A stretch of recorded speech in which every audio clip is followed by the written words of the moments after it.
Samirə əfəndini tanımıram. Necə olub ki, gedib ermənini qucaqlayıb. Şirinli gedib da, yerə soxun boyunu.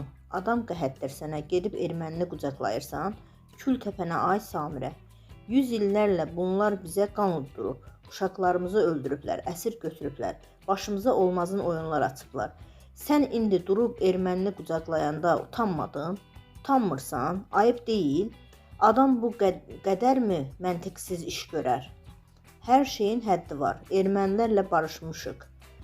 Amma o demək deyil ki, sən gedib onu qucaqlayasan. Sən öz millətini, Azərbaycanlı balasını, Türk vətəndaşını qucaqla da, sən ermənini niyə qucaqlayırsan? Bu söhbəti heç bir yerə yaza bilmirsən. Ayıb olsun sənə. Bu sözləri Media News açıqlamasında tanınmış müğənni Əli Mirəliyev deyib. O daha sonra əlavə edib. Ermənilərin nəyi var ki, musiqiləri də olsun. Yeməkləri bizim, musiqiləri bizim, musiqi alətləri bizim, adət bizim, ənənə bizim. 44 günlük müharibədə onları diz çökdürdük. İndi sənə nə olub ay Samirə, ermənini qucaqlayıb öpürsən? Musiqidə siyasət yoxdur. Hər kəs mənim kimi mərd ola bilməz. Hər kişi müğənni ola bilməz. Nər kişinin işidir müğənni olmaq. Hər kişidə o qabiliyyət ola bilməz ki, sözü onun üzünə desin, insanın üzünə desin.